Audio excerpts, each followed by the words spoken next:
मैं मोदी जी पर एक कविता सुनाऊं? हाँ सुनाओ ना, बिल्कुल सुनाओ। सुनिए। अच्छा, एक बार जो सुनना चाहते हैं मोदी जी पर वो हाथ उठाएं।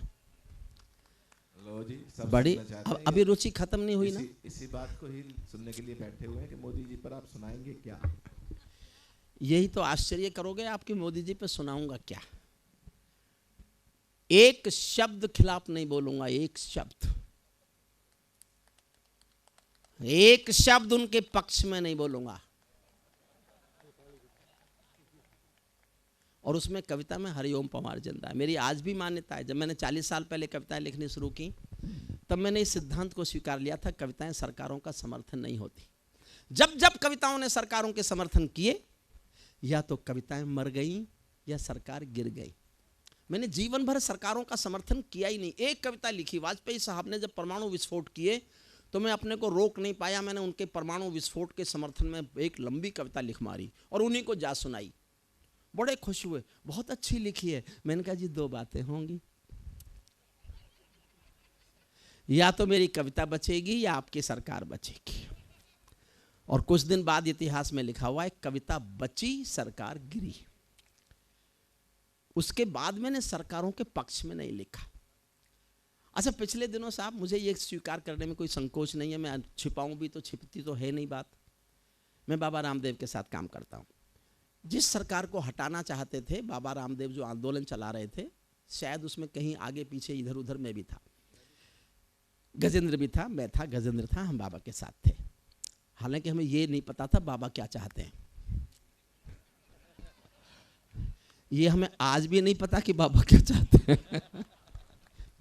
ये पता है कि वो 3000 परिधान ला रहे हैं, परिधान एक नई रेंज लेके आ रहे हैं, वो एक अलग विषय है।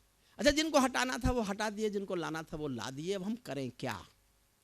यूनिवर्सिटी से रिटायर हो गया मैं, और कोई काम बचा नहीं है। तो मैंने एक ऐसी कविता लिखी है, एक शब्द पक्ष में नहीं है उनके, एक शब्द खिलाफ नहीं है उनके, और ये देश बोलता है कविता में। मैं आपको ये कविता सुना देता हूँ, पूरी नहीं, उसका थोड़ा हिस्सा सुना देता हूँ। समय की जो सीमाएं हैं, 1 बजे तक की आयोजकों को परमिशन है।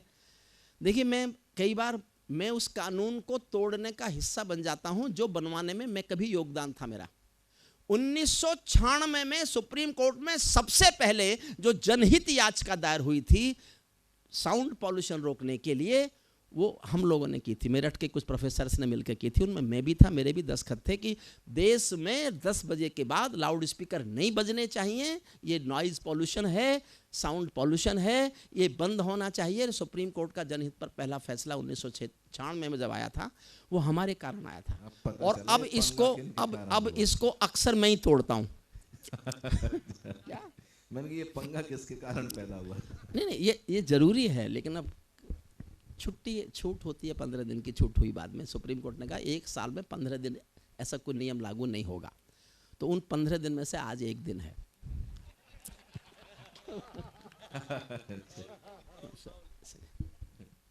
मैं सुनिए, मन से सुनिए। क्यों साहब, ठीक है ना?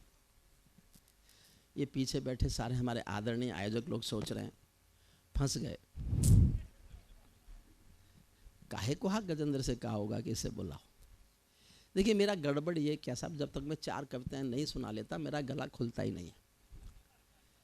मैं 4-5 साल बाद आया हूं और कई संस्थाओं को मिलके, ये कई संस्थाओं का मिला जुला कार्यक्रम है ना, एक का ही है, अग्रवाल एक ही संस्था है। तो पिछले 4-5 साल से आर्थिक तंगी में थी क्या? शंकर चौक पे कविताएं सुनाते थे। 1 साल पहले आया था। अच्छा, पिछले साल नोटबंदी के कारण रहा होगा।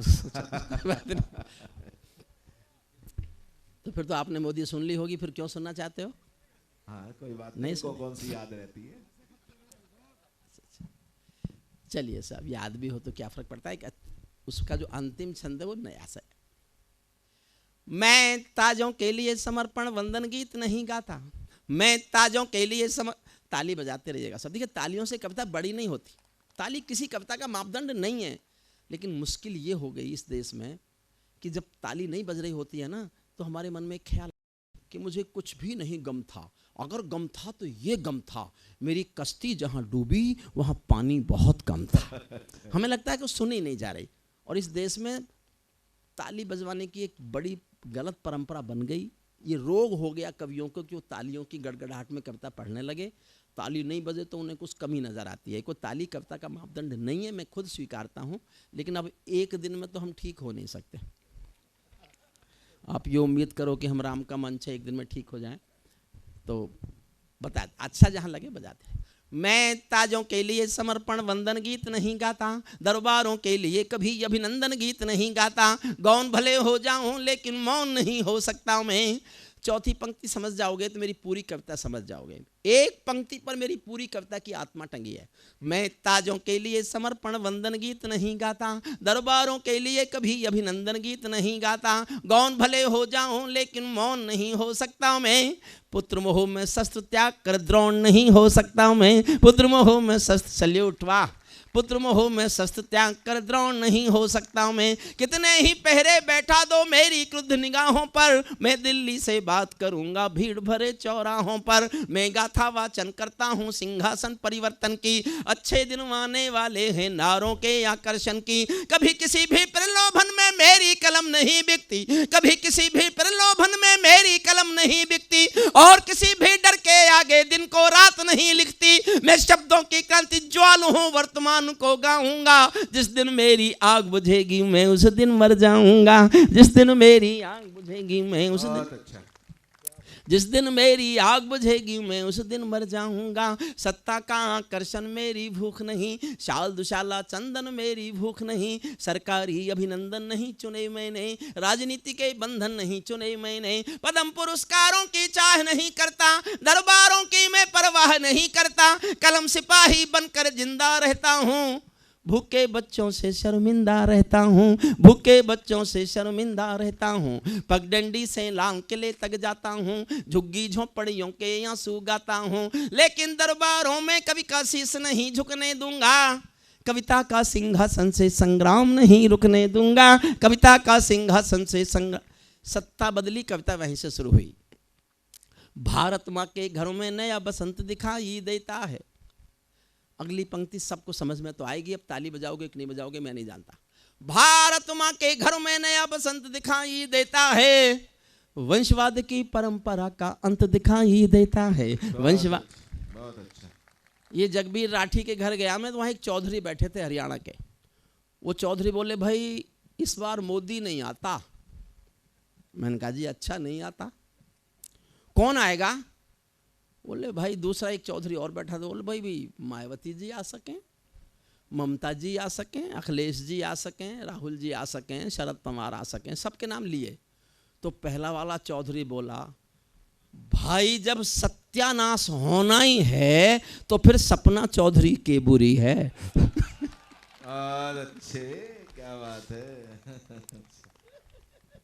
भारत माँ के घर में, अच्छा आप समझते हो गजेंद्र मैं हंसा नहीं सकता? नहीं, क्यों नहीं हंसा सकता? मैं इतना हंसा सकता हूँ कि हंसी वालों के पोस्टर भी उखाड़ देता हूँ कई बार, पर समय नहीं है आज। क्या ऐसा क्यों हो जाता है? आप तो कुछ नहीं कर रहे लेकिन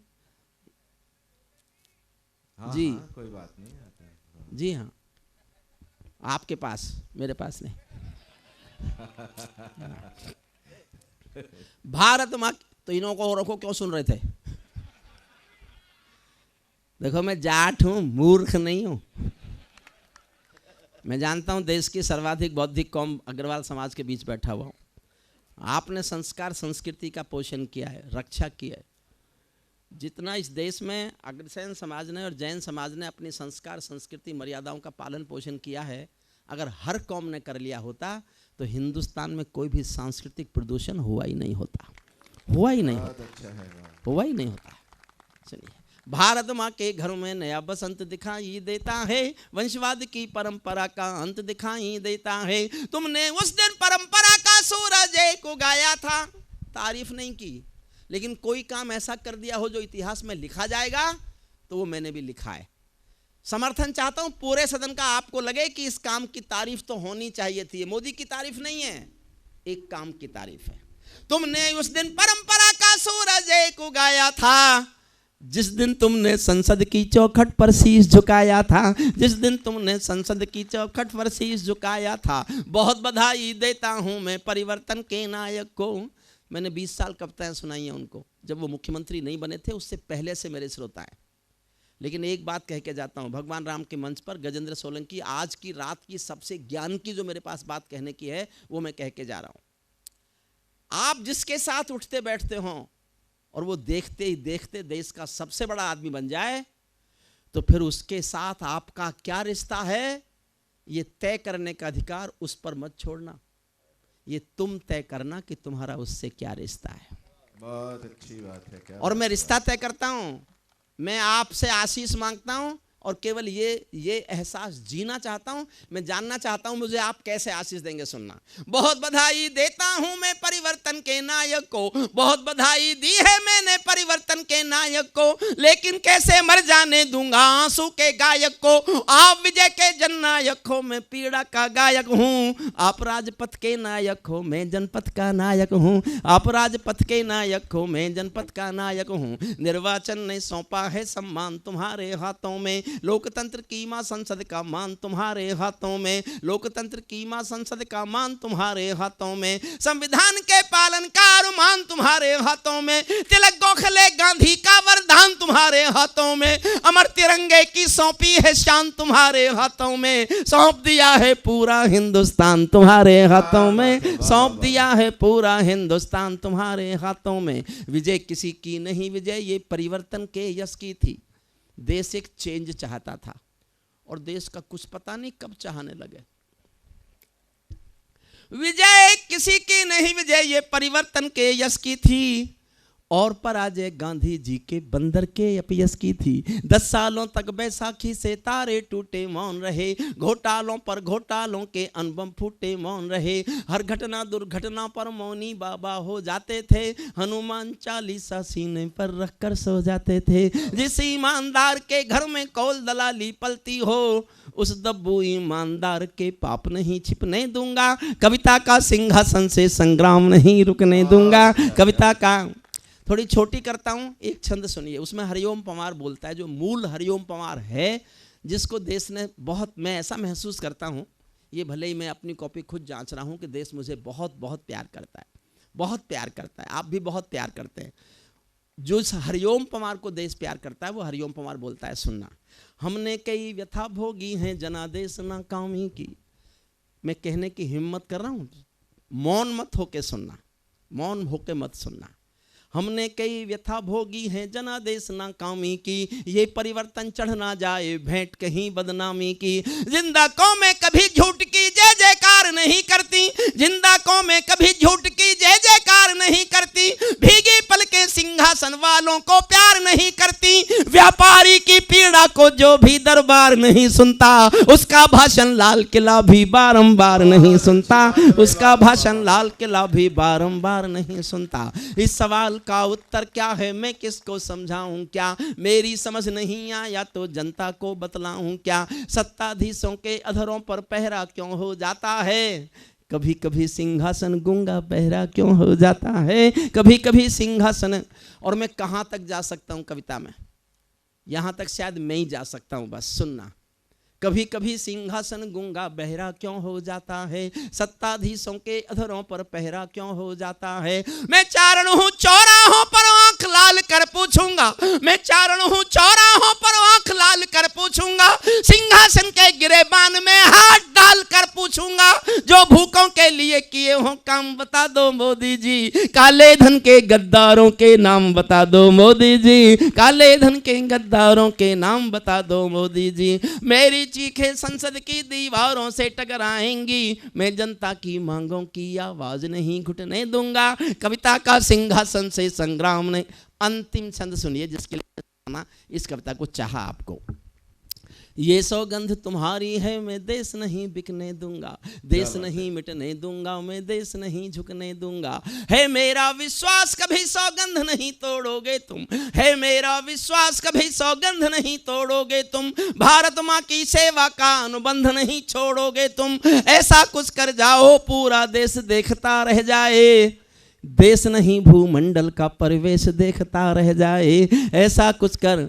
देखो साहब, सब कुछ है देश में, 10 सेकंड और दो मुझे। केवल देश में संवेदनाएं मर रही हैं। हर सरकार ने काम किया है, ऐसा नहीं है कि किसी सरकार ने काम नहीं किया होगा। हर सरकार जो कर सकती है करती है, लेकिन संवेदनाएं बचाने में हर सरकार असफल हो गई। एक छोटी सी बात सुना, छोटी सी कहानी है। एक बहुत अमीर महिला एक बहुत महंगी साड़ी पहने हुए एक बहुत बड़ी सी कार में एक साड़ी की दुकान पे आई और दुकानदार को बुलाया, कांच खोल के, कार का शीशा खोल के, और बुला के कहा मुझे एक जल्दी से सस्ती सी साड़ी दे दो, मेरी नौकरानी की बेटी की शादी होने वाली है। ये कोई खास बात नहीं है, अक्सर अमीर महिलाएं ऐसा करती होंगी। खास बात यह है कि आधे घंटे बाद एक 85 साल की बुढ़िया फटी हुई धोती पहने हुए टूटी सी रिक्शा में बैठकर उसी साड़ी की दुकान पर आई और दुकानदार से कहा मुझे इस दुकान की सबसे अच्छी साड़ी दे दो, मेरी मालकिन की बेटी की शादी होने वाली है। मरते हुए संवेदनाओं को बचाना ही संस्कृति की रक्षा है, वरना तो संस्कृति की धन दौलत से नहीं बचती, संवेदनाएं जिंदा रखने से बचती है। अंतिम छंद इस कविता का सुनाता हूं, जिसके लिए मैंने कविता लिखी, सुनना। ऐसा कुछ कर जाओ पूरा देश देखता रह जाए, देश नहीं भूमंडल का परवेश। 12 लाइन है, ये मेरी 12 डिमांड है सरकार से, आपकी ओर से हैं, जनता की ओर से हैं, देश की जनता की ओर से हैं। ये 12 मांग कोई पूरी कर दे, कांग्रेस कर दे, भाजपा कर दे, सपा कर दे, बसपा कर दे, मैं हिमालय चला जाऊं, कविता लिखना छोड़ दूंगा। लेकिन जब तक ये 12 मांग पूरी नहीं होती, मैं चिल्लाता रहूंगा, चीखता रहूंगा। एक एक लाइन में एक एक डिमांड है। मैं जानना चाहूंगा कि आप कितना चाहते हैं कि ये मांग हमारी पूरी हो जाए। पहली मांग पढ़ता हूं। ऐसा कुछ कर जाओ पूरा देश देखता रह जाए, देश नहीं भूमंडल का परवेश देखता रह जाए। संसद को गुंडों से दागी चेहरों से खाली कर दो, पहली मांग है। इतनी तालियों से नहीं होगी, थोड़ा और उठाओ, तालियां तो होगी। एक एक लाइन में एक एक मांग सुनाना चाहता हूं। संसद को गुंडों से दागी चेहरों से खाली कर दो, भूखे मरते हुए किसानों के घर खुशहाली भर दो। भूखे मरते हुए, सल्यूट, आपने मेरी बात को पकड़ लिया। भूखे मरते हुए किसानों के घर खुशहाली भर दो। युवा खून बेरोजगार है ये अफसोस खत्म कर दो। भ्रष्ट व्यवस्था से उपजा है जो आक्रोश खत्म कर दो। कश्मीर में भारत माँ की जयकारों के स्वर दे दो। बहुत अच्छा है, क्या बात है, वाह वाह। आदरणीय मोदी जी लाए जापान का प्रधानमंत्री, चीन का राष्ट्रपति, इजराइल का प्रधानमंत्री, और तीनों को अहमदाबाद ले गए। अहमदाबाद में रोड शो अपने घर में। मैं इस दिल्ली में खड़ा होकर बोल के जाता हूं अग्रसेन समाज के अग्रसेन जयंती के इस मंच पर कि आदरणीय मोदी जी, ये देश आपको जम्मू कश्मीर के श्रीनगर के लाल चौक पर रोड शो करते हुए देखना चाहता है, रोड शो करते हुए देखना चाहता है। और आप दिल्ली के लोग हैं, इस दर्द को जानते होंगे। ये दर्द आपने सहा हो। मैं 28 साल से इस आंसू को पी रहा हूं, 28 साल से दर्द चीख रहा हूं। आपको बात पहुंच जाए मैं कहां बोल रहा हूं, तो मुझे एक बार अब तक की सबसे अधिक ताली बजाकर बताना कि आप इस दर्द के, इस आंसू के, इस चीख के, इस चित्कार के दर्द से कहीं ना कहीं कुछ भी नहीं कर सकते। आप कम से कम परिचित तो हैं। अगर परिचित भर हैं तो मुझे तालियों से बताना कि आप जानते हैं। कश्मीर में भारत माँ की जयकारों के स्वर दे दो। हर विस्थापित कश्मीरी पंडित को उसका घर दे दो। हर विस्थापित कश्मीरी पंडित को उसका घर दे दो। खेलों को नेताओं से, पूंजीपतियों से मुक्त करो। माँ बहनों बेटी का जीना स्वाभिमान से युक्त करो। झोपड़ियों को मत सिखलाओ तौर तरीका जीने का। उन्हें मयस्सर कर दो केवल अच्छा पानी पीने का। उन्हें मयस्सर कर दो केवल अच्छा पानी पीने का। नंगे बदन लिए फिरते हैं ख्वाहिश एक लंगोटी की। खाली पेट लिए बैठे हैं उम्मीदें 2 रोटी की। कहीं भूख से कोई बच्चा मर ना जाए, याद रहे 10 करोड़ भूखी पीढ़ी की याद तुम्हें फरियाद रहे। तुम चाहो तो भारत के घर घर को देवालय दे दो। तुम चाहो तो भारत के घर घर को देवालय दे दो। लेकिन सबसे पहले झोंपड़ियों को शौचालय दे दो। लेकिन सबसे पहले झोंपड़ियों को शौचालय दे दो। ऐसा कुछ कर जाओ पूरा देश देखता रह जाए। देश नहीं भूमंडल का परवेश देख। अंतिम पंक्तियां सुन लीजिए और यहीं विदा करते हैं। गजेंद्र सोलंकी आएंगे, कोई आदरणीय आयोजक आएंगे, आपको भी धन्यवाद देंगे, कवियों को भी धन्यवाद देंगे। देखो साहब, भारत में पक्षपात खत्म हो जाए ये तो कभी हो नहीं सकता, भ्रष्टाचार खत्म हो जाए ये भी नहीं हो सकता। बड़ी मेहनत से पाला पोसा है हमने,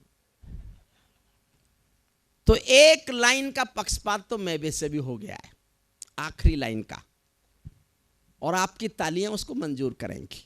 मेरा विश्वास है कि उस पक्षपात को, अगर ये कामना हो किसी की, ऐसा कोई मिल जाए, इस कामना में का लिखा जाए, तो फिर कोई गुनाह नहीं है। उस पक्षपात को आप स्वीकार कर लेना। अंतिम पंक्तियां पढ़ता हूं गजेंद्र सोलंकी को, मेरा बहुत लाडला प्यारा छोटा भाई, जिसको मैं बहुत बहुत प्यार करता हूँ। ओज का, सांस्कृतिक विरासत का ऐसा एक स्वर जो दुनिया में जहाँ हिंदी जानी जाती है, वहाँ भारत की संस्कृति संस्कार का ध्वज लेकर वो कविता सुनाने जाता है। मैं इसलिए नहीं जाता कि मुझे हवाई जहाज़ से डर लगता है। यहाँ तक कार में आ जाऊँ तो मैं तो बस श्रीनगर आता हूँ और बस, ठीक है। ये हमारा छोटा भाई जगबीर राठी इस समय भी किसी को मैसेज कर रहा है, नहीं कर रहा, तो इस मोबाइल को बंद करके ऊपर हाथ कर, मोबाइल हटा ले, क्योंकि ताली तुझे बजानी है। बढ़िया, हरियाणवी संस्कार संस्कृति का, लोकल डायलेक्ट का एक बहुत प्यारा सा मुस्कुराहट, खिलखिलाहट का मसीहा है ये। हंसते हंसते गंभीर बात कहा जाता है। देखा नहीं आपने, हंसते हंसते भगत सिंह का चित्र आपके आंखों के आगे डाल के ऐसा कर दिया जैसे साक्षात भगत सिंह खड़ा हो। ये गुण केवल हमारे गुणवीर जगबीर राठी में। अंतिम छंद सुनिएगा इसका। ऐसा कुछ कर जाओ पूरा देश देखता रह जाए, देश नहीं भूमंडल का परवेश। समर्थन करना, गंभीर पंक्तियां पढ़ने जा रहा हूं एक एक। ऐसा कुछ कर जाओ पूरा देश देखता रह जाए, देश नहीं भूमंडल का परवेश देखता रह जाए। ऐसा लगे कि सबका साथ तुम्हारे दिल की इच्छा है।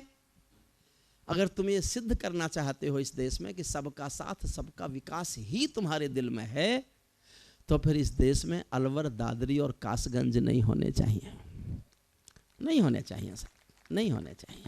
ऐसा लगे कि सबका साथ तुम्हारे दिल की इच्छा है, सामाजिक सद्भाव तुम्हारी सबसे कड़ी परीक्षा है, सामाजिक सद्भाव तुम्हारी सबसे कड़ी परीक्षा है। ऐसा लगे कि गुजराती बेटा गांधी का सपना है, ऐसा लगे कि गुजराती बेटा गांधी का सपना है। ऐसा लगे कि दिल्ली का सरपंच हमारा अपना है, ऐसा लगे कि 1.25 अरब की आबादी का दमखम हो, ऐसा लगे कि भारत की सब तहजीबों का संगम हो। ऐसा लगे कि देशद्रोहियों को तुमने ललकार दिया, ऐसा लगे कि देशद्रोहियों को तुमने ललकार दिया।